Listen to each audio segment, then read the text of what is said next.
आप लोगों को एमपीपीएससी समाज कार्य में पार्ट जो बी है समाज कार्य का यूनिट नंबर 9 करा रहा हूँ। और यूनिट नंबर 9 के अंतर्गत मैंने आप लोगों से हिंदू विवाह अधिनियम को बता चुका हूँ और माता पिता एवं वरिष्ठ नागरिक का अधिकार के बारे में बात कर चुका हूँ आप लोगों से।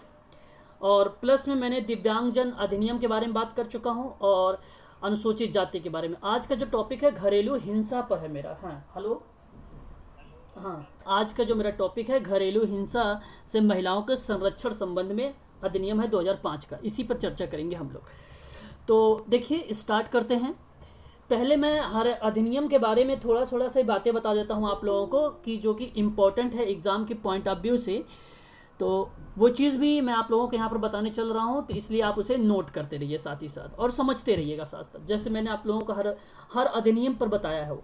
ठीक है, तो देखिए पहली बात आपको ये याद रखना, घरेलू हिंसा से स्त्री का संरक्षण अधिनियम, इसको पूरा बोला जाता है एकदम, मतलब इसका एक एक्सप्लेन विस्तार रूप है कि घरेलू हिंसा से स्त्री का संरक्षण अधिनियम ये है 2005 का। तो ये पहली बात आपको ध्यान रखना है। हर अधिनियम में मैं हर छोटी छोटी बातें बताता हूँ, उसको आप नोट भी कर लिया करें, है ना। और घरेलू हिंसा से महिलाओं का जो संरक्षण अधिनियम है ये लागू की अगर भाई बात करता है तो आप भली भांति तरीके से जानते भी हैं, अच्छे तरीके से जानते हैं। 16 नवंबर लागू हुआ था जो, ठीक है, 16 नवंबर 2004 को, 16 नवंबर 2004 को, ये बात आपको ध्यान रखनी है। और ध्यान यहाँ पर एक चीज़ और रखना आप लोग कि घरेलू हिंसा में महिलाओं का संरक्षण अधिनियम जो 2005 की है, ठीक है, इसमें कुल टोटल धाराएं कितनी हैं। तो धाराएं आपको याद रखनी है, इसमें 37 धाराएं हैं। अध्याय कितने हैं इसमें, अध्याय कितने इसमें है, 5। कितने अध्याय हैं, 5 अध्याय हैं। ठीक है, घरेलू हिंसा के दायरे में क्या क्या चीज़ें शामिल होती हैं, ये थोड़ी थोड़ी बातें जो मैं बता रहा हूँ आप लोगों को, ये बहुत ही इंपॉर्टेंट है, फैक्ट के रूप में पूछा जा सकता है आप लोगों से। एक तो आप ध्यान रखना, स्वास्थ्य का संकट, ऐसी कोई कंडीशन अगर आती है तो इस पर काम करेगा ये। अगर मैं बात करता हूँ सुरक्षा का संकट, इस पर भी बात करता है ये, ठीक है। और आगे बात करता है आर्थिक क्षति भी होती है, उस पर भी ये बात करता है, ठीक है। तो ये 3 बातें जो कि आप लोगों के एग्ज़ाम में पूछा जा सकता है। यूपीपीएससी में ये प्रश्न पूछा भी गया है, ठीक है भाई, यूपीपीएससी में ये प्रश्न पूछा भी गया है, ठीक है। और आगे अगर हम बात करते हैं तो घरेलू हिंसा अधिनियम के अंतर्गत अगर लैंगिक दुर्व्यवहार के बारे में बात करता है, लैंगिक दुर्व्यवहार के बारे में, तो आपको यहाँ से एक चीज़ और ध्यान रखना होगा कि महिला की गरिमा का दुरुपयोग, ठीक है, तो यह आपका लैंगिक दुर्व्यवहार के अंतर्गत आएगा। तो पूछ लिया जाता है कि भाई किसके किसके अंतर्गत लैंगिक दुर्व्यवहार के अंतर्गत क्या क्या बातें आती है, तो इसे भी थोड़ा सा ध्यान रखिएगा। तो महिला की गरिमा का दुरुपयोग किया जाए ये, और सेकंड थिंग आपका अपमान, ठीक है, अपमान महिला का, ठीक है, तिरस्कार या आप कह सकते हैं अतिक्रमण, तिरस्कार या अतिक्रमण, तो ये भी आपकी इतनी चीज़ें जो है आपको ध्यान रखना होगा। तो आप जरा मुझे बताइए, इतनी बातें जो मैंने अभी आपको बताया है ये समझ में आ गया है कि घरेलू हिंसा के संबंध में इतनी मोटी मोटी चीज़ें जो है आपको पता होनी ही चाहिए। बाकी सिलेबस अगर नहीं भी इस घरेलू हिंसा के अंतर्गत अगर आपको नहीं भी पता है तो कोई बात नहीं, बट इतनी चीज़ें आप लोगों को पता होना चाहिए, ठीक है। तो बताइए क्लियर हो गया, तो मैं आगे बढ़ूँ, अगला स्टेप लेता हूँ फिर। अब चलिए फिर, बहुत बढ़िया है। ठीक है, कोई ज्वाइन हो रहे हैं, मैं उनको एक बार ज्वाइन करता हूँ। चलिए, गरिमा जी आज लेट आई हैं क्लास में, भाई क्या बात है। तो शुरू करते हैं। देखिए ये जो घरेलू हिंसा है इसका ये है क्या, पहले तो हम इसके बारे में जानें। तो ये घरेलू हिंसा से महिला संरक्षण अधिनियम है जो 2005 का है। ये कहता है कि शारीरिक दुर्व्यवहार अर्थात शारीरिक पीड़ा या अपहानि या जीवन या अंग या स्वास्थ्य को खतरा या लैंगिक दुर्व्यवहार या महिला की गरिमा का उल्लंघन या अपमान या तिरस्कार करना या अतिक्रमण करना या मौखिक या भावनात्मक दुर्व्यवहार या उपहास करना, गाली देना, आर्थिक दुर्व्यवहार करना, ठीक है, ये सभी की सभी क्रियाविधि जो होती है ये घरेलू हिंसा का पार्ट माना जाता है, घरेलू हिंसा के पार्ट माना जाता है, घरेलू हिंसा में आता है ये सारी की सारी चीजें। ठीक है, इसका बेसिकली जो उद्देश्य है घरेलू हिंसा अधिनियम का बहुत इंपॉर्टेंट है, यूजीसी में के लिए भी और एमपीपीएससी के लिए भी। 2005 में जब संसद के द्वारा ये पारित किया गया तो उस समय इसका उद्देश्य बनाया गया था कि घरेलू हिंसा से महिलाओं को बचाना है और पीड़ित महिलाओं को कानूनी सहायता उपलब्ध करानी है। लागू तो 2000 यहां पर आप देख रहे हैं 16 नवंबर 2004 में, लेकिन अगर मैं बात करूं आप लोगों से एक संपूर्ण भारत की बात करूं तो आपको यहां पर यह ध्यान रखना है 26 अक्टूबर 2006, 26 अक्टूबर 2006, यह आपको यह भी याद रखना है, पूर्ण रूप से यह लागू हो गया था। ठीक है, तो चलिए देखिए यहाँ पे क्या लिखा हुआ है।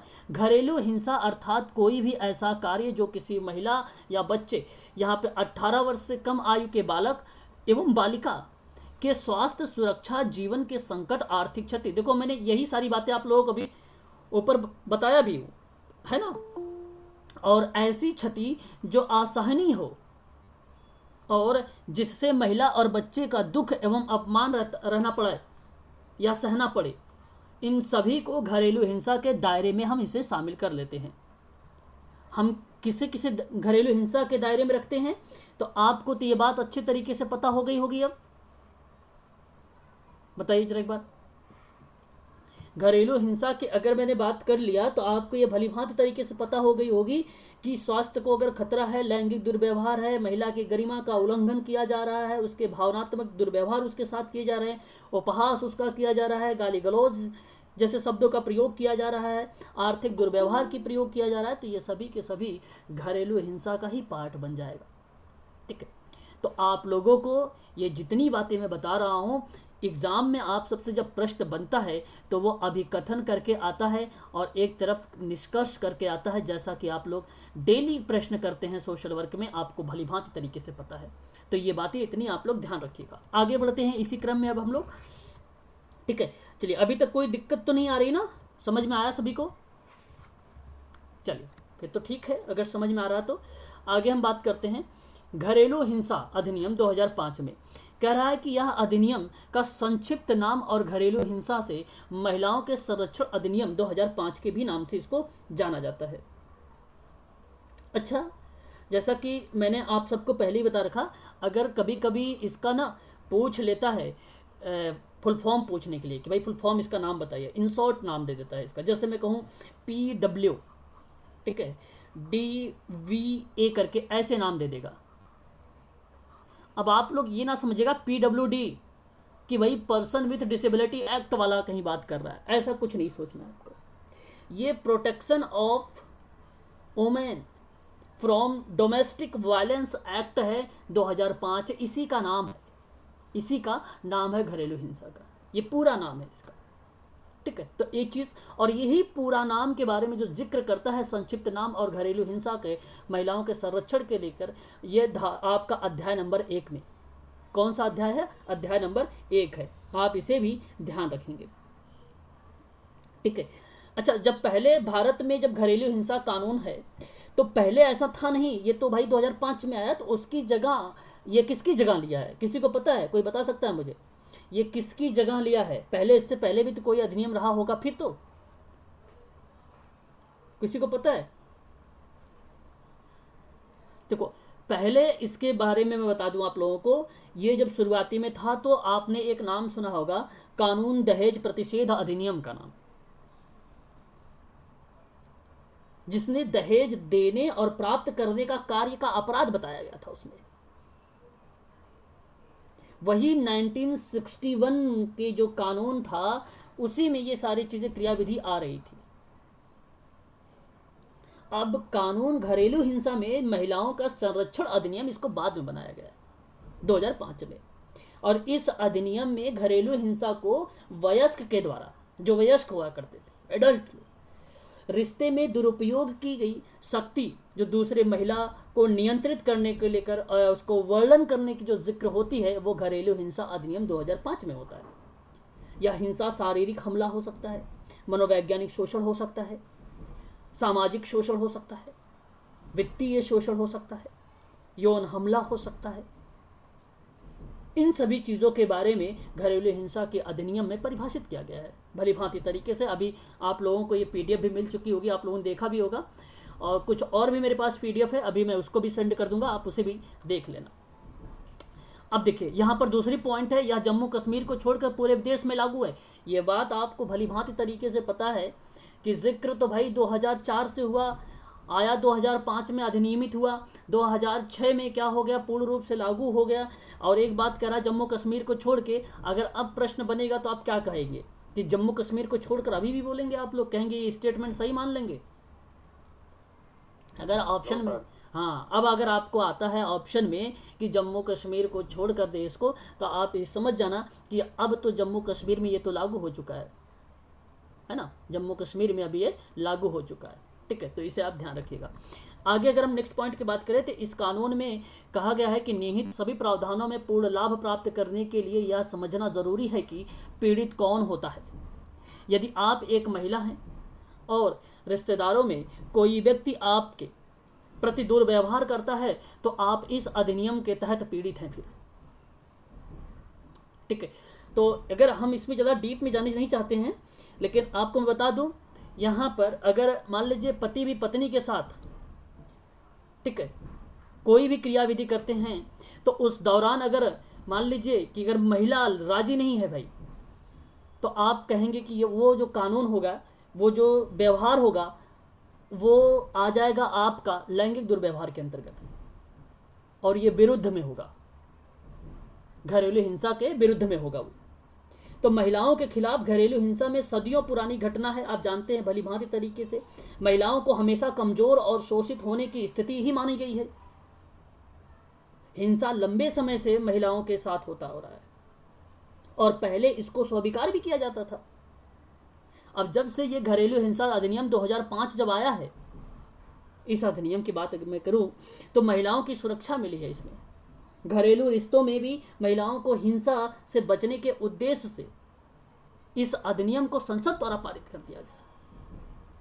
ठीक है, तो इतनी सारी चीजें हैं, आप लोगों को सिर्फ कॉमन चीजों को समझना है बस। अगर आपको समझ आएगा तो आप आसानी से, क्वेश्चन को मैं करवाऊंगा अभी, तो आप इजीली कर पाएंगे। ठीक है, किस तरीके के स्टेटमेंट दिए जा रहे हैं यहाँ पर। ठीक है, आगे बात करते हैं। तो देखिए यहाँ पे कहा जा रहा है कि चूंकि इस कानून का उद्देश्य है महिलाओं के रिश्तेदारों को दुर्व्यवहार से सुरक्षित करना, इसलिए यह समझना कि जरूरी है कि घरेलू रिश्तेदारी या संबंध क्या है। घरेलू रिश्तेदारी का मतलब क्या है? किन्हीं दो व्यक्तियों के बीच उन संबंधों से है जिसमें से वे या तो साझी गृहस्थी में एक साथी या एक साथ रहते हैं और या पहले से भी कभी रह चुके हों। इस तरह की क्रियाविधि, जैसे कि अब मैं आपको समझाता हूं, समझने की कोशिश करिएगा आप लोग। देखिए, आप ये बात अच्छे तरीके से जानते हैं कि किसी पुरुष या उम्र के रिश्तेदार द्वारा महिला जो कि उसके रिश्ते में थी या है, शारीरिक, मानसिक और भावनात्मक, आर्थिक नुकसान पहुंचा रहा है, चोट पहुंचा रहा है, या उसे नुकसान पहुंचाने की चेष्टा कर रहा है, या उसे चोट पहुंचाने की चेष्टा कर रहा है, तो यह सभी की सभी क्रियाविधि घरेलू हिंसा के अंतर्गत आ जाती है। पहली बात तो साफ शब्दों में ये लिखा हुआ है और ये आप जानते हैं अच्छे तरीके से। इसी के अंतर्गत मैं आपसे बात करूं तो दहेज या अन्य संपत्ति की मांग करना या उसके लिए महिला से जुड़े किसी अन्य व्यक्ति या रिश्तेदार को परेशान या प्रताड़ित करना, ये भी आ जाता है इसी के अंतर्गत। अच्छा भाई, अगर अभी मैंने आप लोगों से एक बात बताया है भाई, अभी मैंने बताया है कि पहले तो इसके स्थान पर कानून दहेज प्रतिषेध अधिनियम 1961 वाला था, तो जाहिर सी बात है, आप सोच लीजिए एक बार, क्या ये चीज़ें इन्वॉल्व होनी चाहिए कि नहीं होनी चाहिए भाई? जाहिर सी बात है, दहेज और अन्य संपत्ति की मांग अगर करता तो जाहिर सी बात उसमें इन्वॉल्व होगी। फिर तो अगर कानून घरेलू हिंसा अधिनियम भी आया है तो उसमें भी ये लागू है, उसके लिए कोई अलग से नहीं है वो चीज़ें। ठीक है, शारीरिक क्षति का मतलब समझते हैं आप लोग? शारीरिक क्षति क्या होती है? बताइए, अगर किसी को पता है बताइए, वरना मैं तो बताऊंगा ही। शरीर में चोट लगना, यही सब होगा ना सर? शरीर में चोट लगने तो हाँ शारीरिक हाँ, बोलते शारीरिक हैं। चोट का मतलब जैसे महिला को किसी भी प्रकार का शारीरिक पीड़ा पहुंचाना, ऐसा कोई भी कार्य करना जो महिला के जीवन, शरीर के अंग या स्वास्थ्य में खतरे में डाल देना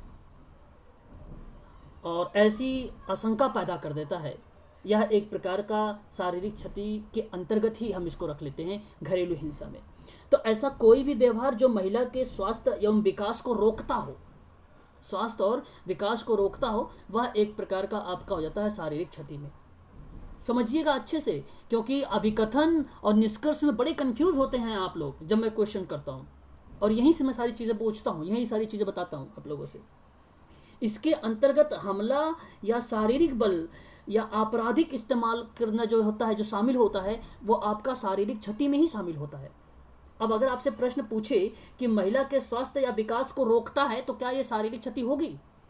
तो आप कहना यस होगी, आप कहना यस ये होगा आपका। ठीक है, ये प्रश्न आप लोगों से बनेंगे, भी करवाऊंगा मैं थोड़े से क्वेश्चंस भी। ठीक है, अब देखिए इसके बारे में थोड़ी सी पृष्ठभूमि का मतलब आप समझ रहे होंगे कि उसका थोड़ा सा डेटा या उसके बारे में थोड़ा सी जानकारी एक्स्ट्रा यहाँ पर दी जा रही है। तो देखिए यहाँ पर क्या बात की जा रही है कि घरेलू हिंसा अधिनियम से पहले विवाहित महिला के पास परिवार द्वारा मानसिक और शारीरिक रूप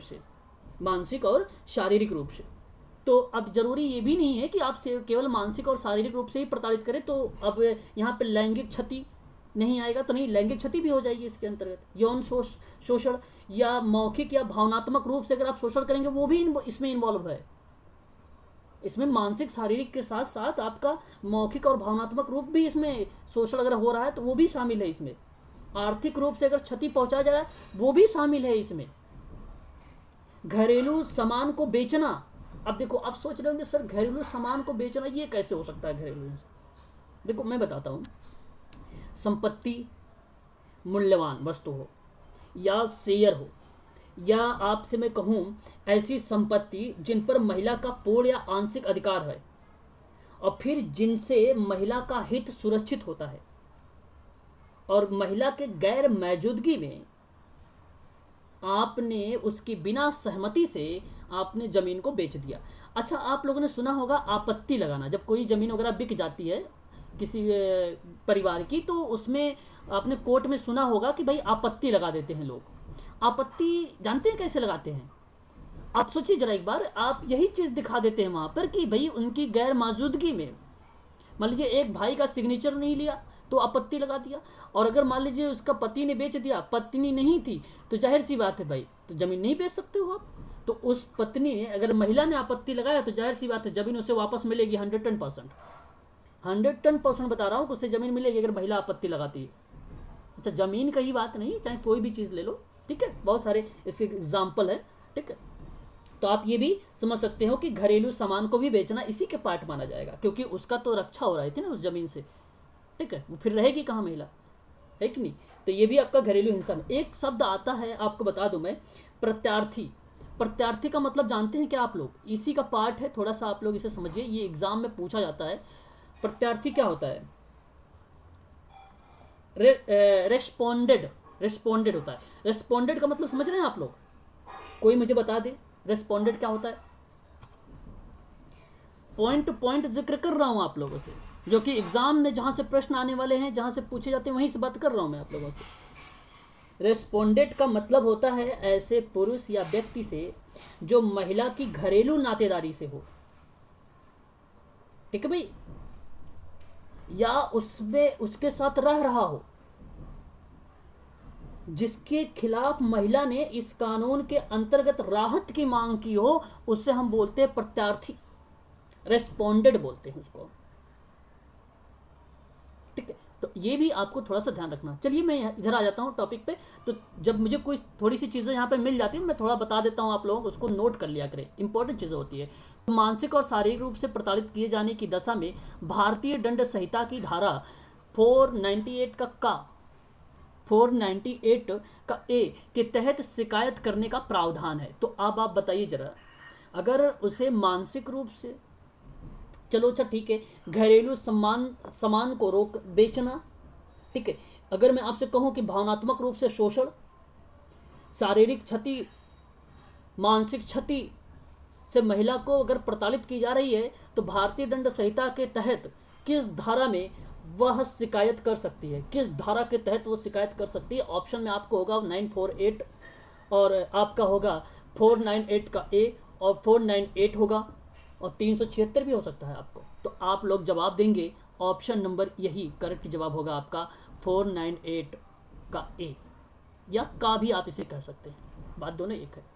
दहेज निषेध अधिनियम आपको ये भी ध्यान रखना है, वर्ष 1961 में और वर्ष 1983 में इसका संशोधन के बाद धारा जो है 498 के का को जोड़ा गया और यह एक गैर जमानती धारा है और जिसके अंतर्गत प्रतिवादियों की गिरफ्तारी हो सकती है, पर पीड़ित महिलाओं को भरण पोषण अथवा निवास जैसी सुविधाएं दिए जाने का प्रावधान शामिल है।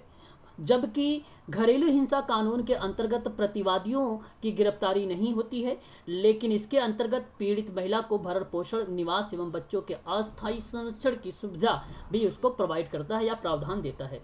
तो इसमें ये बातें कही जा रही हैं आप सभी लोगों से कि जो भारत में घरेलू हिंसा का कानून है वो सबसे शुरुआती दौर पर कानूनी दहेज प्रतिषेध अधिनियम था जो 1961 का था, जिसमें दहेज देने और प्राप्त करने का कार्यों के अपराध के बारे में बनाया गया था। 1961 के कानून को मजबूत करने का प्रयास में 1986 में 1986 में मतलब 1983 का और 1986 का दौर था एक 3 साल का, तो इसमें कुछ नई धाराएं बनाई गई, तो जिसमें से 2 धाराएं के बारे में जिक्र किया गया था। एक धाराएं थी आपका एक धाराएं थी आपकी 498 का था और एक दूसरी धारा थी जो आपका 304 का बी था। इतनी बात क्लियर हुई कि नहीं क्लियर हुई, बताइए जरा एक बार, कंफर्म करिए मुझे। जी सर। बहुत बढ़िया, अगर मेरी बात आप लोगों को समझ में आ रही है तो फिर तो बहुत अच्छी बात है। तो अब आपको देखो, मैंने कहा कि एक धारा थी आपका 498 का और एक धारा थी आपका 304। अब आप ये भी जानते हैं भली भांति तरीके से, अब मैं आपको बता देता हूँ ये धाराएं हैं क्या क्या, ये भी प्रश्न बनते हैं। तो 304 का जो बी है इसमें दहेज मृत्यु की बात कही गई है। अब ध्यान सुनिएगा, ये प्रश्न बनते हैं, दहेज मृत्यु की बात की गई है। और धारा 498 का जो ए है वो पति या उसके रिश्तेदारों के द्वारा क्रूरता के बारे में बात की गई है, क्रूरता के बारे में बात की गई है। तो ये 2 ऐसे धाराएं थी जिसमें ये बात बताई गई थी, जो 1983 और 1986 के बीच में 2 नई धाराएं लाई गई थी, 2 नई धाराएं लेकर आई गई थी, तो याद रखिएगा। और फिर उसके बाद कानून घरेलू हिंसा के रूप में यहाँ पर महिलाओं का संरक्षण अधिनियम बना, जिसको आप कहते हो PWDVV के नाम से जानते हो, VB के नाम से, सॉरी VA के नाम से जानते हो, एक्ट है ना, तो ए के नाम से जानते हो, ठीक है। तो इतनी बात तो आपको भली भांति तरीके से पता हो गई होगी, अच्छे तरीके से। चलिए आगे बढ़ते हैं इसी क्रम में। अब हम लोग अब देखो, घरेलू हिंसा से महिला संरक्षण अधिनियम 2005 क्या कहता है। ये बोलता ये है कि घरेलू हिंसा से महिला संरक्षण अधिनियम 2005 भारत की संसद द्वारा पारित एक अधिनियम है, जिसका उद्देश्य घरेलू हिंसा से महिलाओं को बचाना होता है और पीड़ित महिलाओं को घरेलू सहायता उपलब्ध कराना होता है, ठीक है। महिलाओं है ये यहाँ पर, ठीक है। तो यहाँ पर एक मात्रा होगी और ये और है, ठीक है। इसे तो आप समझ ही गए होंगे आप लोग, है ना, चलो ठीक है। और यह जो है 26 यानी 26 अक्टूबर 2006, ये भी आप याद रख सकते हैं, 2006 को ये लागू हो गया था, ठीक है। चलिए इतनी तो आपको पता ही है घरेलू हिंसा क्या है। और ये मैं आपको अभी भी बता रखा हूँ, अभी बताया कि शारीरिक दुर्व्यवहार होता है, शारीरिक पीड़ा होता है या हानि होती है, जीवन या अंग या स्वास्थ्य को खतरा लेकर, फिर या लैंगिक दुर्व्यवहार अर्थात अगर महिला की गरिमा का उल्लंघन किया जाए, अपमान या तिरस्कार करना या अतिक्रमण करना या मौखिक या भावनात्मक दुर्व्यवहार करना या अपमान करना, उपहास करना, गाली देना, आर्थिक दुर्व्यवहार अर्थात आर्थिक या वित्तीय संसाधन जिसकी वह हकदार है और उससे वो वंचित रखा गया है और मानसिक रूप से उसे परेशान किया जा रहा है, तो ये सभी के सभी क्रियाविधि घरेलू हिंसा के अंतर्गत आ जाते हैं और वही कहलाता है आपका घरेलू हिंसा अधिनियम 2005, वही है, इससे ज़्यादा कुछ इसमें है ही नहीं। ठीक है। और इसमें अगर मैं आपसे कहूँ परिभाषित कैसे करोगे आप PWDVA के, कैसे परिभाषित करोगे, बस यही चीज़ आपको पता होनी चाहिए। बस आप यही देख लीजिए कहीं पर लिखा हुआ है तो फिर तो टिक मार दीजिए। मेंस का एग्जाम दे रहे हैं तो आप उसको परिभाषित कर दीजिए ये सारे लिखकर उसमें, ठीक है। उत्पीड़ित करना, जबरदस्ती, स्वास्थ्य को नुकसान पहुंचाना, सुरक्षा इत्यादि चीज़ों को लेकर आप उसको मेंशन कर सकते हैं उसमें, ठीक है। तो चलिए आगे बढ़ते हैं इसी क्रम में और नेक्स्ट पॉइंट लेते हैं घरेलू हिंसा क्या। अच्छा दोबारा से वो PDF आ गई है आई थिंक। चलिए यहाँ से देखिए थोड़ा सा, देखिए इसमें कहा जा रहा है कि इस कानून के तहत घरेलू हिंसा के दायरे में अनेक प्रकार की हिंसा और दुर्व्यवहार आते हैं। किसी भी घरेलू संबंध या नातेदारी में किसी भी प्रकार का व्यवहार या आचरण या बर्ताव किया जाए तो जिसके संबंध में ये घरेलू हिंसा का पार्ट बन जाएगा, ठीक है। अच्छा आपको बताऊं, देखो यौन शोषण या कानून के इसी कानून में ये भी बताया गया है कि यौन प्रकृति के आचरण के रूप में परिभाषित करना जो किसी महिला की गरिमा को अपमानित करे, ठीक है, या उसका उल्लंघन करे तो वह यौन शोषण का भी पार्ट बने, मतलब यौन शोषण के ही तहत आ जाता है वो। मौखिक और एक भावनात्मक दुरुपयोग करने का मतलब ये होता है कि किसी भी रूप का अपमान या उपहास करना जिसमें एक पुरुष बच्चे की अक्षमता के संबंध में, बच्चे की अक्षमता का मतलब समझ रहे हैं आप लोग, इम्पेयरमेंट, डिसेबिलिटी, मतलब अगर मान लीजिए जिसमें एक पुरुष बच्चे की डिसेबिलिटी के संबंध में साथ ही बार बार उसे धमकी दे रहा है या बार बार उसको कोई बात अगर हो रही तो उसको शामिल कर दे रहा है वहां पर, इस तरीके की क्रियाविधि आपका घरेलू हिंसा में ही आता है और ये पार्ट बन जाता है। मौखिक रूप से आप उसे प्रताड़ित कर रहे हैं, आप उसे भावनात्मक तरीके से आप उसके साथ क्या कर रहे हैं, एक प्रकार से दुर्व्यवहार कर रहे हैं आप, ठीक है। तो ये सारी चीज़ें उसमें आ जाती है। और आर्थिक दुर्व्यवहार का मतलब आप तो समझ चुके हैं अच्छे तरीके से, उसमें बताने की जरूरत नहीं है। जिससे मैंने अभी जमीन वगैरह के बारे में बात किया था तो भी एक प्रकार से भाई आर्थिक में ही आ जाएगा, है ना। ईजी भी है वो, सरल भी है, आप आसानी से कर भी सकते हैं इसको, ठीक है भाई। चलिए आगे बात कर लेते हैं अब हम लोग। और यहाँ पर फिर कहता है कि आपके स्वास्थ्य और सुरक्षा, जीवन और उसकी अंग, मतलब देखिए यहाँ पर आपके स्वास्थ्य, जीवन और सुरक्षा या किसी अंग को कोई क्षति पहुँचाती है तो एक बात तो ये भी तय है भाई कि ये भी क्रियाविधि जो होती है घरेलू हिंसा का ही पार्ट बन जाता है।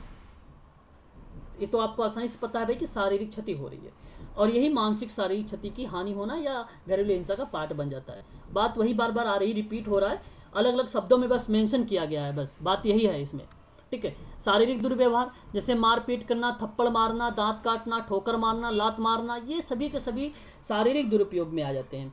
और शारीरिक दुरुपयोग में मैंने आप लोगों से और भी बातें बताई है कि इस अधिनियम के अंतर्गत ये भी चीज़ें आती है, शारीरिक दर्द, नुकसान, जीवन के लिए खतरा, अंग स्वास्थ्य और पीड़ित व्यक्ति या स्वस्थ और विकास को बिगड़ने के लिए ये जितनी एक्टिविटी हो रही है, मारपीट, आपराधिक धमकी, आपराधिक बल, ये सभी के सभी शारीरिक दुरुपयोग के अंतर्गत आते हैं। और अभी अभी मैंने आप लोगों से बताया भी है लैंगिक शोषण के बारे में भी, तो जैसे बलात्कार या बलपूर्वक बनाए गए शारीरिक संबंध और अश्लील साहित्य या सामग्री देखने के लिए मजबूर करना या अपमानित करने के लिए दृष्टिकोण से किया गया लैंगिक व्यवहार या बालकों के साथ लैंगिक दुर्व्यवहार, ये सभी के सभी लैंगिक शोषण के अंतर्गत आ जाते हैं, ठीक है भाई। क्लियर हो गया इतनी बात, आगे बढ़े फिर। अब आगे देख लीजिए यहाँ पर मौखिक और भावनात्मक हिंसा भी इसी का पार्ट है। अभी प्रश्न पूछता हूँ मैं आप लोगों से, देता भी हूँ, ठीक है, क्वेश्चन भी आज लेकर आया हूँ, तभी आप लोग थोड़ा सा उसे देख भी लेना कि कैसे प्रश्न भी आ रहे हैं। आगे अगर मैं बात करूँ तो मौखिक और यहाँ पर भावनात्मक, जैसे अपमानित करना या गालियाँ देना, चरित्र या आचरण का आरोप करना, ठीक है, लड़का ना होने पर प्रताड़ित करना, दहेज के नाम पर प्रताड़ित करना, नौकरी ना होने पर उसको प्रताड़ित करना, इस तरीके की जो क्रियाविधि आप देखते हैं ये सभी की सभी क्रियाविधि क्या कहलाती हैं, मौखिक और भावनात्मक शोषण कहलाता है। मौखिक और भावनात्मक शोषण कहलाता है, जिसमें वही चीज़ आ जाती है, उपहास, अपमान करना और किसी बच्चे की डिसेबिलिटी के संबंध में भी आप उसे बार बार धमकी दे रहे हैं, बार बार बोल रहे हैं, तो ये भी एक प्रकार से आप क्या कर रहे हैं, मौखिक और भावनात्मक दुरुपयोग ही कर रहे हैं आप उसका, और ये घरेलू हिंसा के अंतर्गत आ जाता है फिर, ठीक है ना। तो ये चीज़ें हो जाती है, ईजी सारी चीज़ें हैं, आप समझ सकते हैं आसानी से, ठीक है, इसमें टफ कुछ नहीं है। आर्थिक हिंसा की बात करें तो जैसे कि आपको या आपके बच्चे को अपनी देखभाल के लिए धन या संसाधन ना देना, या आपको अपना रोजगार ना करने देना, या उसमें रुकावट डालना, आपकी आय और वेतन आदि आपसे ले लेना, घर से बाहर निकाल देना, ये सभी भी घरेलू हिंसा का पार्ट बन जाएगा। ठीक है, तो ये भी आपका घरेलू। अब ये आर्थिक हिंसा होती है। आर्थिक हिंसा में आप संपत्ति के निपटाने की भी बात कर सकते हैं, जिसमें जो है पीड़ित के पास ब्याज या हिस्सेदारी या वित्तीय संसाधन का निषेध कर देना या प्रतिबंध लगा देना, तो वो भी इसी का पार्ट बन जाता है। फाइनेंस से संबंधित आर्थिक हिंसा बन जाती है, तो ये भी इसी का पार्ट है। ठीक है, तो अभी तक मैंने जितनी बातें आप लोगों को बताया है घरेलू हिंसा अधिनियम के अंतर्गत protection of womens from domestic violence act 2005 के बारे में बताया है, और इसके संबंध में मैंने कुछ चीज़ें बताई हैं जो कि बहुत इम्पोर्टेंट हैं। जैसे मैंने आप लोगों से बताया कितनी धाराएं होती हैं, धाराएं 37 होती हैं। अभी मैं कुछ धाराओं के बारे में बात करूंगा जो इम्पोर्टेंट है एग्जाम के पॉइंट ऑफ व्यू से। ठीक है, अध्याय कुल टोटल होते हैं 5। ठीक है, अभी इसके बारे में बात करूंगा। मैंने ये भी बता दिया अभी तक आप लोगों को, और मैंने आप लोगों से बताया है कि घरेलू हिंसा में महिलाओं का संरक्षण अधिनियम कब लागू हुआ था। तो आप एक बात याद रखना, 13 सितंबर 2005, ये आपको ध्यान रखना है। मैंने बता चुका हूँ आप लोगों को। ठीक है, अच्छा एक बात याद रखना ये भी कि घरेलू हिंसा में महिलाओं को संरक्षण अधिनियम 2005 में धारा 23 के अंतर्गत मजिस्ट्रेट अंतरिम और एक पक्षी आदेश दे सकता है। शपथ पत्र के आधार पे वो पारित कर सकता है। तो देखो थोड़ा सा ये इंपॉर्टेंट इसलिए है कि एक पक्षीय आदेश शपथ की बात हो रही है और ये मजिस्ट्रेट कर रहा है। तो ये एग्जाम में प्रश्न एमपीपीएससी में बना हुआ है, तो आप लोग ध्यान रखेंगे कि धारा 23 है, तो धारा 23 को थोड़ा सा इंपॉर्टेंट करिएगा आप लोग। 23 जो धारा है इसका वो इंपॉर्टेंट करिएगा, क्योंकि इसमें क्या बात की जाएगी घरेलू हिंसा के संबंध में महिलाओं के संरक्षण को लेकर, कि जो मजिस्ट्रेट है एक पक्षी आदेश शपथ पत्र के आधार पर पारित करता है, शपथ पत्र के आधार पर वो पारित करता है। तो ये आप ध्यान रखिएगा। ठीक है, और इसमें जैसे लैंगिक दुर्व्यवहार के अंतर्गत मैंने आपको बताया आर्थिक दुर्व्यवहार क्या होता है, आर्थिक हिंसा क्या होती है। ठीक है, और फिर मैंने आप लोगों को बताया भावनाओं के आधार पर किस तरीके से होता है, मौखिक आधार पर किस तरीके से होता है। ठीक है, ये भी आप लोगों को ध्यान रखना है। और आगे अगर मैं आप लोगों से बात करूँ तो अभी भी मैंने आप लोगों से बताया है 498 का बताया, इसके बारे में भी आप लोगों को धारा के बारे में याद रखना है। ये भी जो है धाराएं हैं। और घरेलू हिंसा अधिनियम के अंतर्गत पूर्व विवाहित महिला के पास अगर प्रताड़ित होने की दशा में किस धारा के अंतर्गत अगर बात करता है शिकायत कर सकती है वो अधिकार से, मतलब किस अधिकार से, तो आप कह देना कि जो है 498 का है उसी के अधिकार से ये कर सकती है। ठीक है, इसके अंतर्गत मैंने आप लोगों से अभी एक और बात बताई थी, याद है आप लोगों को? अभी भी मैंने एक बात और बताया है, बताइए।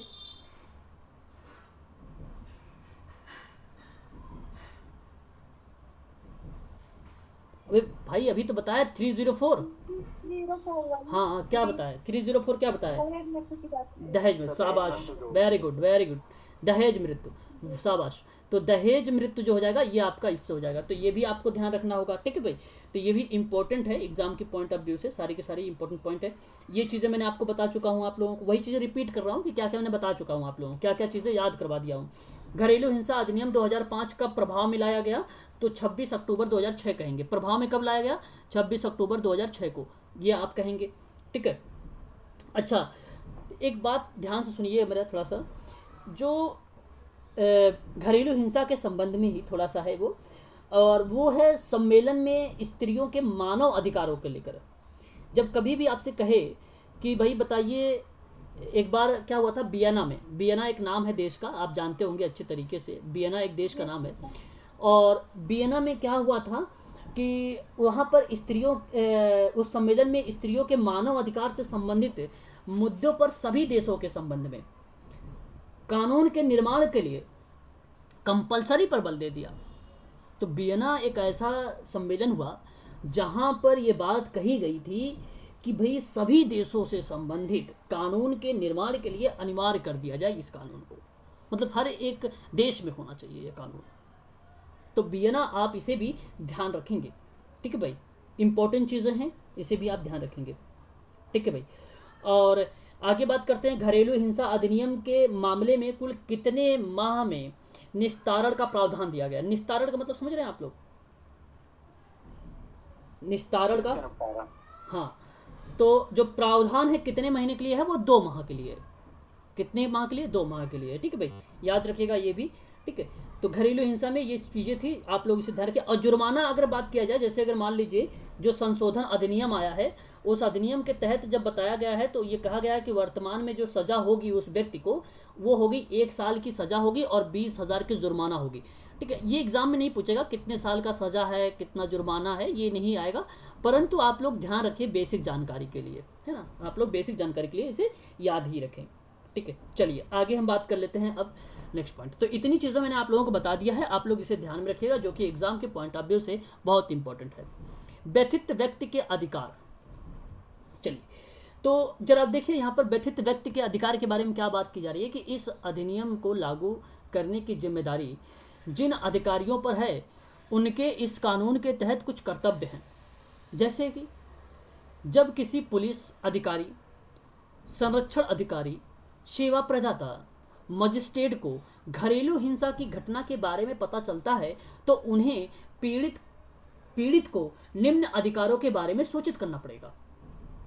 कौन कौन करेगा? तो पुलिस अधिकारी, संरक्षण अधिकारी, सेवा प्रदाता और मजिस्ट्रेट।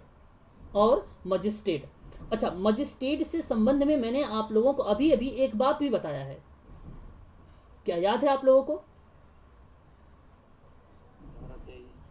एक पक्षी आदेश देने की, हाँ, एक पक्षीय आदेश शपथ पत्र के आधार पर पारित कर सकता है। ये बहुत अच्छा, बहुत बढ़िया, शाबाश।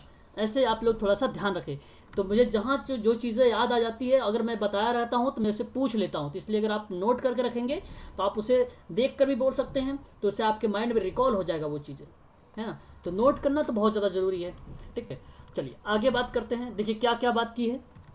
पहली बात तो ये है कि पीड़ित इस कानून के तहत किसी भी राहत के लिए आवेदन कर सकती है, जैसे कि संरक्षण आदेश हो सकता है, आर्थिक राहत हो सकता है, बच्चों के अस्थायी संरक्षण कस्टडी का आदेश, ठीक है, निवास आदेश, मुआवजे का आदेश।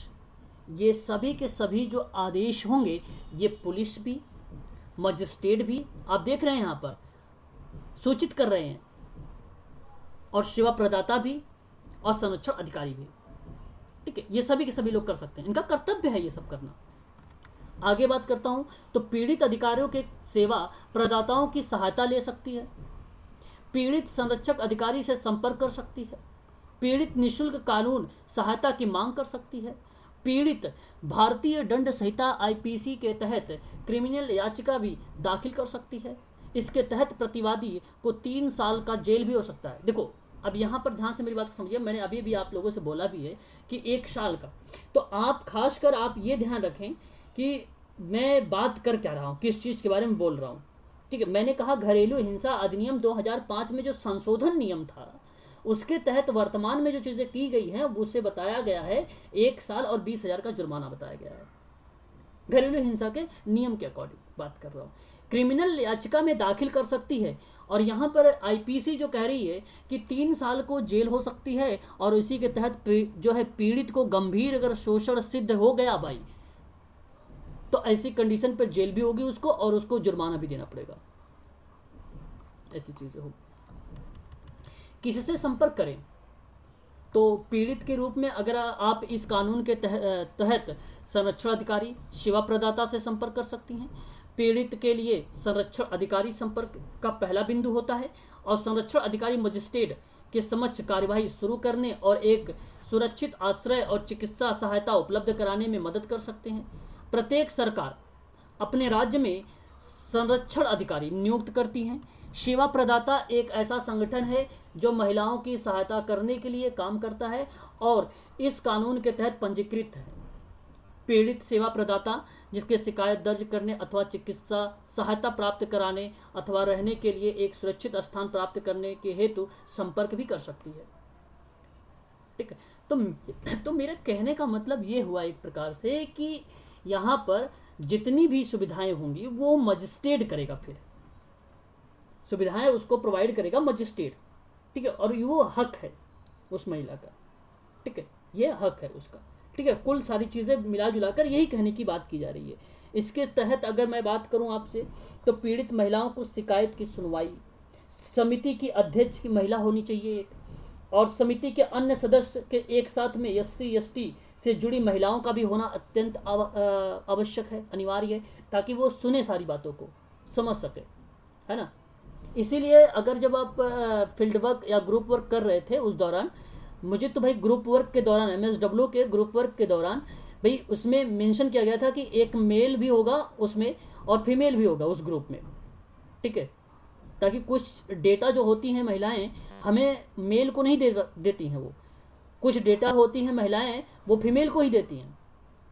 तो इस तरीके के समाज में ये चीज़ें हैं। तो यहाँ पर मेरा कहने का मतलब ये हुआ कि समिति के जो समिति बनाई गई है उस समिति के लिए भी वहाँ पर SC ST से जुड़ी एक महिला भी संबंध में होना चाहिए, ठीक है भाई, ऐसा होना चाहिए, ये कंपलसरी है, अनिवार्य है ना। चलिए आगे हम बात करते हैं। भारत में सभी पंजीकृत सुरक्षा अधिकारियों एवं सेवा प्रदाताओं का एक डेटाबेस यहाँ उपलब्ध है। सीधे पुलिस अधिकारी या मजिस्ट्रेट के संपर्क में किया जा सकता है। आप मजिस्ट्रेट फर्स्ट क्लास और मेट्रोपॉलिटन मजिस्ट्रेट से भी संपर्क कर सकते हैं, किंतु इस क्षेत्र में मजिस्ट्रेट के संपर्क करना यह आपके प्रतिवादी के निवास स्थान पर निर्भर करता है, ठीक है। 10 लाख से ज़्यादा आबादी वाले शहरों में देखो अमूमन ठीक है, मेट्रोपॉलिटन मजिस्ट्रेट के संपर्क करने की आवश्यकता हो सकती है, ठीक है। तो यहाँ पर आबादी के बारे में बात की गई है कि 10 लाख में से अगर मतलब 10 लाख से भी ज़्यादा अगर आबादी है तो वहाँ पर बेसिकली जो है मेट्रोपॉलिटन मजिस्ट्रेट से संपर्क कर सकते हैं लोग, ऐसी आबादी में वो आपको मिल जाएंगे। मतलब क्राइटेरिया बनाई गई कि भाई कितने व्यक्ति लोग होंगे, कितने आबादी होगी तो उतने आबादी पर ये व्यक्ति होगा, ठीक है। जैसे हमने पढ़ा है प्राइमरी लेवल पर भाई अगर 30 बच्चे हैं तो 30 बच्चे पर एक शिक्षक होना चाहिए, ठीक उसी प्रकार से यहाँ पर भी बात की गई है, ठीक है, आबादी के आधार पर, ठीक है। तो 10 लाख से अगर अधिक है तो यहाँ पर मेट्रोपोलियन मजिस्ट्रेट का संपर्क करने की आवश्यकता पड़ती है, ठीक है। तो आप भी इसे ध्यान रखिएगा क्योंकि एलिगेशन से संबंध में क्वेश्चंस बनाए जाते हैं, यहाँ से पूछे जाते हैं, ठीक है। मामले के बारे में देखो शिकायत दर्ज करा सकता है, वही बातें हैं जो मैंने अभी आप लोगों को ऊपर बताया है, वही घटना घटित हो रही है यहाँ पे सारी की सारी चीज़ें, ठीक है। हाँ चलिए थोड़ा सा धारा के बारे में जिक्र कर लेते हैं हम लोग कि इसके अंतर्गत क्या क्या धाराएं होती हैं। देखिए पहली चीज़ तो आप लोगों को ये समझना है कि इसके अंतर्गत धाराएं हैं कौन कौन सी, ठीक है भाई। तो ध्यान से सीखिए आप लोग, यहाँ पर धारा देख रहे हैं आप लोग, नंबर 4 की धारा है। अब नंबर 4 की धारा में क्या बातें कही गई हैं, कहा गया है कि घरेलू हिंसा किया जा चुका हो, किया जाने वाला है या किया जा रहा है, सूचना कोई व्यक्ति संरक्षण अधिकारी को दे सकता है, ये धारा 4 कहता है, और जिसके लिए सूचना देने वाले पर किसी भी प्रकार की जिम्मेदारी नहीं तय की जाएगी। और पीड़ित के रूप में आप इस कानून के तहत संरक्षण अधिकारी या सेवा प्रदाता के संपर्क भी कर सकते हैं। पीड़ित के लिए एक संरक्षण अधिकारी संपर्क का मामला बिंदु है और संरक्षण अधिकारी मजिस्ट्रेट के समक्ष कार्यवाही शुरू कर सकता है। बात वही आ जाती है फिर।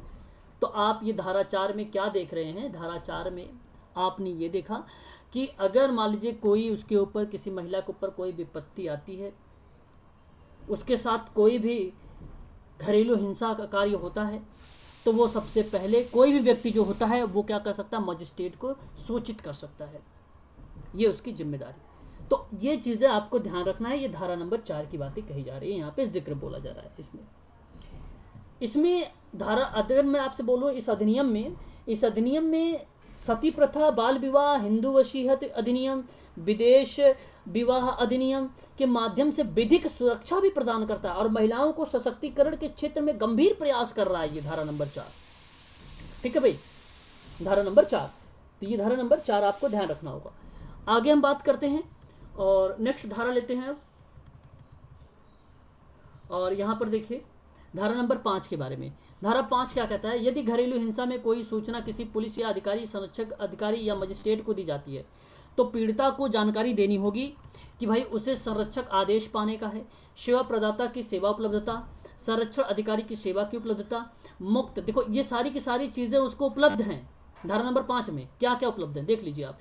सेवा प्रदाता की सेवाएं हैं, संरक्षण अधिकारी की है, मुक्त विधिक सहायता है और परिवाद पत्र दाखिल करने का अधिकार भी प्राप्त है उसे, पर संज्ञेय अपराध के लिए पुलिस को कार्यवाही करने से यह प्रावधान नहीं रोकेगा, ठीक है। अगर मान लो संगीन अपराध है तो, ठीक है। तो ये भी सारी चीज़ें इन्वॉल्व है। धारा नंबर 10 क्या बोलता है? धारा नंबर अगर हम 10 की बात करें तो क्या कहता है? कहता है सेवा प्रदाता जो है एक प्रकार से देखिए नियमनत ये बोला गया है कि निलंबित हो या भी मजिस्ट्रेट या संरक्षा अधिकारी को घरेलू हिंसा की सूचना दे सकता है। ये धारा नंबर 10 है। तो सूचना घरेलू हिंसा की सूचना दे सकता है। तो सेवा प्रदाता दे सकता है ना, वो किसको भी दे सकता, मजिस्ट्रेट को भी दे सकता है और सुरक्षा अधिकारी को भी दे सकता है। ये है धारा नंबर 12 में क्या बात कही जा रही है? 12 में देखिए, पीड़िता को संरक्षण अधिकारी या अन्य कोई घरेलू हिंसा के बारे में या मुआवजा या नुकसान के लिए मजिस्ट्रेट को आदेश दे सकता है और उसकी सुनवाई तिथि 3 दिन के अंदर निर्धारित की जाती है। यह निष्पादन 60 दिनों के अंदर होगा। 60 दिनों के अंदर होगा। ये धारा आपका 12 बोलता है। अगर हम बात करें धारा नंबर 14 की, धारा नंबर 14 जानते हैं आप लोग क्या बोलता है? ये धारा 14 कहता है कि मजिस्ट्रेट इस अधिनियम के अंतर्गत अगर महिला चाहे तो प्रत्यार्थी या पीड़ित महिला को अकेले या संयुक्त रूप से सेवा प्रदाता के किसी सदस्य से जो परामर्श से योग्यता और अनुभव रखता हो और परामर्श लेने को निर्देश देता हो, वो है धारा नंबर 14। देखिए क्या लिखा हुआ है इसमें, कह रहा है कि मजिस्ट्रेट पीड़िता को सेवा प्रदाता से परामर्स लेने का आदेश दे सकें। तो ये आपका होता है धारा नंबर 14। तो परामर्श दाता से परामर्श लेने का निर्देश धारा नंबर 4 है, सॉरी धारा नंबर 14 है, 14, ठीक है। अगर हम बात करते हैं धारा नंबर 16 की, ये क्या कहता है? कार्यवाही को बंद कमरे में किया जाना चाहिए। कार्यवाही को बंद कमरे में किया चाहिए, इसका काम है। मतलब भाई यदि मजिस्ट्रेट को ऐसा लगता है कि मामले की परिस्थिति के कारण, जो मामला है उस परिस्थिति के कारण यदि महिला चाहे तो वह इस कानून के अंतर्गत होने वाली जो भी कार्यवाही है वो बंद कमरे में करने की मांग कर सकती है, चाहे वह उसमें उसका कोई हक, मतलब उसका कोई हक क्या, इसका हक है ये, ठीक है, हक है वो, आप ये समझ सकते हैं, उसका हक है, वो कह सकती है। तो मजिस्ट्रेट विशेष परिस्थितियों में कार्यवाही बंद कमरे में वो संचालित कर सकता है। तो आपका ये धारा नंबर 16 हो जाएगा, ठीक है। धारा नंबर 17 की बात कर लेते हैं। देखो धारा नंबर 17 के बारे में थोड़ा सा समझिएगा इसको। ये कहता है कि साझी गृहस्थी में रहने का अधिकार बोलता है। मतलब कि घरेलू नातेदारी में प्रत्येक महिला को साझी या साझे घर में निवास करने का अधिकार है, चाहे वह उसमें कोई हक हो या ना हो, ठीक है। अच्छा, अब ऐसा ना समझें आप लोग, साझी मतलब देखो यहाँ पे साझी की बात कर रहा हूँ मैं ना, तो साझी में मतलब हक ना हो तो फिर कैसे रह सकती भाई? हक होना चाहिए, फिर साझा होना चाहिए, ठीक है। यहाँ पे आप ध्यान रखिएगा, उसका हक होना चाहिए, ठीक है, मतलब उसका अधिकार होना चाहिए। नहीं सर, इसका अर्थ है सर, पहले अधिकार ना हो। अगर कोई महिला पीड़ित है, चाहे वह लिविंग रिलेशनशिप में रह रही है, चाहे उसका जहाँ पर रह रही है उसके घर वालों से कोई विशेष संबंध नहीं है, उसके घर को कोई अधिकार नहीं है, तब भी उसको वो लोग घर से बाहर नहीं निकाल सकते, इसका ये अर्थ है। हाँ, चाहे उनका अधिकार ना हो तब भी हाँ, सही, ठीक, तो हाँ, चाहे उनके पति के साथ ही, तो चाहे अधिकार उसका हो तब भी उसको कोई नहीं निकाल सकता। चलिए ठीक। देखिए यहाँ पर पढ़ते हैं, अभी क्लियर हो जाएगा। देखो यहाँ पे लिखा हुआ है कि पीड़िता को साझी गृहस्थी में निवास करने का अधिकार होगा और कानूनी प्रक्रिया के अतिरिक्त उसका निष्कासन नहीं किया जा सकेगा और उसके पक्ष में संरक्षण आदेश पारित कर सकेगा। अच्छा, संरक्षण आदेश पारित करने का मतलब ये धारा नंबर 18 है, ठीक है। संरक्षण का अधिकार धारा नंबर 18 में है, ठीक है। तो आपने सही कहा यहाँ पर कि उसे प्रार्थी को महिला को साझी गृहस्थी से निकाल नहीं सकता है, ठीक है। तो चाहे वह उसमें कोई हक उसका हो या भी ना हो, ठीक है। ये क्रियाविधि बताने की कोशिश की जा रही है और आपका ये धारा नंबर 17 और 18 हो जाएगा आपका, ठीक है। तो मैं कुछ ही धाराओं के बारे में जिक्र कर रहा हूँ आप लोगों से जो इम्पोर्टेंट है। और धारा नंबर 19 के बारे में बात कर लेते हैं हम लोग। 19 क्या बोलता है? निवास का आदेश बोलता है। निवास का आदेश का मतलब ये होता है कि साझी गृहस्थी से महिला को ना निकालने का आदेश देता है। 19 ये भी कहता है कि पीड़ित महिला को साझी घर से या उसके हिस्से से जिसमें वह रह रही है, तो उसमें जो प्रत्यार्थी है या उसके रिश्तेदार के प्रवेश पर रोक लगा सकती है। तो निवास का आदेश के बारे में अगर जिक्र होता है ऐसा कुछ, तो आप धारा 19 समझेंगे, 19 आप समझेंगे। धारा 20 की बात अगर मैं करूं, तो धारा 20 में क्या बातें कही जा रही हैं। धारा 20 की बात अगर मैं करता हूं आप लोगों से, तो आपको भलीभांत तरीके से पता होगा, आर्थिक सहायता और वित्तीय राहत की बात करता है ये।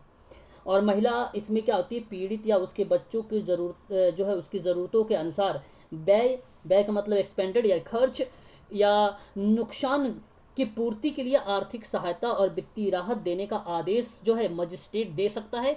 यह धारा जो है 20 बताता है। ठीक है भाई, तो यह आपका जैसे चिकित्सकीय खर्च की पूर्ति करना, ठीक है भाई, ये चीज़ें हो सकती है। पीड़ित महिलाओं के नियंत्रण में से किसी संपत्ति के नुकसान या हटाए जाने के कारण हुई हानि की जो पूर्ति होता है उसका आदेश, तो ये सभी के सभी जो हो गया आपका हो जाएगा, धारा नंबर 20 हो जाएगा। अगर मैं 22 की बात करूं तो 22 के बारे में, तो 21 इंपॉर्टेंट नहीं है, लेकिन मैं बता देता हूँ इंपॉर्टेंट नहीं है। 21 को आप अभिरक्षा का आदेश भी कह सकते हैं, अभिरक्षा का आदेश होता है 21, ठीक है, इंपॉर्टेंट नहीं है ये, ठीक है। और अगर हम बात करें धारा नंबर 22 के बारे में, तो एक प्रकार से मुआवजे का आदेश होता है, ये मुआवजे का आदेश होता है, हर्जाना जिसको आप बोलते हो, क्या बोलते हो, हर्जाना, ठीक है। तो मानसिक यातना या भावनात्मक चोट जो है इसमें शामिल हो जाता है, ठीक है। और इस तरीके का जो है हर्जाना पीड़ित महिला को देने का आदेश दे देती है मजिस्ट्रेट, ठीक है। तो ये आपका हो जाएगा धारा 22, ठीक है। अच्छा 21 लिखा हुआ है नीचे, तो यहाँ पर देख लीजिए, यहाँ पर 21 धारा में मैंने अभी आपको बताया भी है कि अभिरक्षा का आदेश होता है। तो अभिरक्षा आदेश संतान के संबंध में दे सकना या संतान से भेंट करने का आदेश जो है मजिस्ट्रेट दे सकता है, ठीक है। तो ये भी चीज़ें आप इसे ध्यान में रख सकते हैं, है ना। धारा नंबर अगर मैं 23 की बात करूँ, अच्छा 23 है नहीं, तो आप 23 की भी थोड़ा सा आप इसे नोट कर लीजिए या तो समझ लीजिए इसके बारे में भी। तो 23 कहता है एक पक्षीय आदेश देने का शक्ति। तो अभी अभी मैंने आप लोगों को बताया भी है, ये बहुत इंपॉर्टेंट भी है धारा 23, ठीक है, जो कि एग्जाम में प्रश्न भी बनता है। तो 23 याद भी रखना आप लोग, क्या कि यदि मजिस्ट्रेट संतुष्ट है तो प्रत्यार्थी घरेलू हिंसा कर रहा है। और अगर मैं आपसे बात करूं तो शपथ की संज्ञा देने के परिप्रेक्ष्य में एक पक्षी आदेश देने का जो बात करता है मजिस्ट्रेट, वो धारा 23 में ही आता है, एक पक्षी के बारे में। धारा 24 की अगर मैं बात करूं तो पीड़ित महिला के आदेश के प्रति निःशुल्क न्यायालय के द्वारा दिया जाना या मिलनी चाहिए, या क्रियाविधि आपकी धारा 24 बताती है, 24, ठीक है। घरेलू हिंसा के संरक्षण अधिनियम 2006 भी है, और हमारे सिलेबस में 2006 के बारे में नहीं लिखा हुआ है, तो अच्छा ठीक है भाई, तो आप इसको थोड़ा सा ध्यान में रखिएगा क्या है ये। तो देखिए यहाँ पे नियम 9 क्या कहता है कि आपातकाल मामलों में पुलिस की सेवा या मांग का संरक्षण करना या अधिकारी या सेवा प्रदाता के द्वारा पीड़ित के लिए किया जा सकना, ये जो है आपका नियम नंबर 9 के अंतर्गत आ जाता है। ये कौन सा है, संशोधन का पार्ट 2006 का है, ठीक है, ये आप ध्यान रखिएगा, ठीक है। अगर हम बात करते हैं नियम नंबर 13 के बारे में, तो ये कहता है परामर्शदाताओं की नियुक्ति संरक्षण अधिकारी के द्वारा उपलब्ध की सूची में की जानी चाहिए, ये नियम नंबर 13 है, ठीक है। तो एक आप लोग यहाँ से नियम नंबर 13 याद रख लीजिए, और एक आप याद रख लीजिए कि भाई जहाँ पर पुलिस की सेवा की मांग की जा रही है वो कौन सा नियम है, तो आप कह देना कि भाई नियम नंबर 9 है। बस 2 चीज़ें आप यहाँ पर ध्यान रखिए, ठीक है। तो आपको मैं थोड़ा सा प्रश्न भी दिखा देता हूँ, क्वेश्चन का पैटर्न भी, कि प्रश्न पूछे कैसे जाते हैं। क्या आप लोगों को क्वेश्चंस दिखाई दे रहे हैं? देखिए क्वेश्चंस आप लोगों को दिखाई दे रहे हैं। अब यहाँ पर तो आप लोग आइडेंटिफाई कर लेंगे, मैंने अभी इसको जो है आप लोगों को सिर्फ दिखाने के लिए बोला है। वैसे तो यहाँ पे आप आइडेंटिफाई कर लेंगे कि ऑप्शन नंबर डी सही हो रहा है ना। लेकिन ये सब प्रश्न नहीं होगा आप लोगों का। प्रश्न मैं आपको सिर्फ यहाँ पे दिखा रहा हूँ। देखिए प्रश्न एक ऐसे पूछा जाएगा, घरेलू हिंसा के दायरे में शामिल क्या क्या नहीं है। तो आप बताइए जरा, यहाँ पे देखिए स्वास्थ्य भी है, सुरक्षा भी, क्षति भी है। ऐसे प्रश्न आएंगे एमपीपीएससी में ऐसे प्रश्न बनेंगे। एक प्रश्न और भी देख लीजिए यहाँ पर कि घरेलू हिंसा के स्त्री संरक्षण अधिनियम 2005 कुल कितने अध्याय हैं और धाराएं कितनी हैं। तो आपको पता होना चाहिए यहाँ पर कि 5 अध्याय और 37 धाराएं होनी चाहिए, ठीक है। हाँ, ऐसे आपको पता होना चाहिए। ये प्रश्न का पैटर्न देखो, मैंने जो कल अभी प्रश्न करवाए थे आप लोगों को, अभी मैंने कल भी भेज दिया 1 लाइनर, अभी फिर 1 लाइनर आपको क्वेश्चन भेजूंगा मैं, ठीक है, 1 लाइनर करके। आगे हम बात करते हैं घरेलू हिंसा में महिलाओं के संरक्षण अधिनियम को कब लागू किया गया, तो पता ही है आपको, ठीक है। तो इसी तरीके से आप लोगों को एमपीपीएससी में ऐसे प्रश्न मिलेंगे, तो आप लोग इस प्रश्न को देख लेना एक बार, ठीक है। और क्वेश्चंस मैं आप लोगों को करवाऊंगा जैसे ही आपका ये सिलेबस समाप्त हो जाएगा। यूनिट चलेगा एक दिन और एक दिन आपका चलेगा पूरा क्वेश्चंस। और प्रैक्टिस तो आप कर ही रहे हैं 8 बजे डेली, है ना। तो आज तो 8 बजे डेली आपकी प्रैक्टिस नहीं होगी 8 PM पर, और आज आप लोगों का होगा यूनिट नंबर 1 का टॉपिक, यूनिट नंबर 1 का टॉपिक। और ये यूनिट 1 का टॉपिक आप लोगों का रिवीजन हो जाएगा, आप लोग उसको भी सुन लेंगे, और प्लस में यूजीसी वाले बच्चों के लिए भी बहुत ही फायदेमंद होगा वो, ठीक है। तो यूजीसी वाले बच्चों के लिए वो बहुत ही फायदेमंद होगा, ठीक है। तो आज के लिए बस इतना ही, ठीक है। कोई डाउट वगैरह है तो आप लोग पूछ सकते हैं अब।